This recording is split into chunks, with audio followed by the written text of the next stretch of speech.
சூர்யா நடத்தும் அகரம் ஃபவுண்டேஷனின் புதிய அலுவலகம் நேற்று திறக்கப்பட்டது. இந்த ஃபவுண்டேஷன் மூலமாக ஏராளமான ஏழை குழந்தைகளுக்கு இலவசமாக கல்வி கொடுக்கிறார் சூர்யா. அகரம் ஃபவுண்டேஷன் திறப்பு விழாவில் பேசிய சூர்யா, கஜினி படத்தின் வெற்றிக்கு பிறகு மக்களுக்கு நான் ஏதாவது செய்ய வேண்டும் என்று நினைத்தேன். அந்த விதைதான் இன்று ஆலமரமாக வளர்ந்து நிற்கிறது. நன்றாக படித்த மாணவர்கள் பொருளாதார நெருக்கடியால் படிக்க முடியாமல் சிரமப்படுகின்றனர் என்று இயக்குனர் ஞானவேல் சொன்னதுதான் அகரம் தொடங்குவதற்கு காரணமாக இருந்தது. முதலில் அகரத்தை 10க்கு 10 அறையில்தான் தொடங்கினேன். அதன் பிறகு 2 அறைகள் கொண்ட வீட்டில் நடந்தது. அதன் பிறகு எனது தந்தை சிவகுமார் ஒரு இடம் கொடுத்தார். 2010ஆம் ஆண்டு விதை என்ற திட்டத்தை தொடங்கினோம். அரசு பள்ளியில் படித்த மாணவ மாணவிகள் கல்லூரியில் சேர்க்கும் திட்டமே விதை.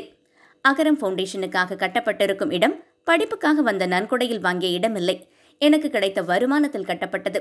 நன்கொடையாக வரும் ரூபாய் அனைத்தையும் கல்விக்காக மட்டுமே நாங்கள் பயன்படுத்துகின்றோம். நான் சொந்த வீடு கட்டிய போது இருந்த சந்தோஷத்தை விட அகரம் அலுவலகத்தை திறக்கும் போது அதிக சந்தோஷமாக இருக்கிறது என்று எமோஷனலாக பேசினார் நடிகர் சூர்யா.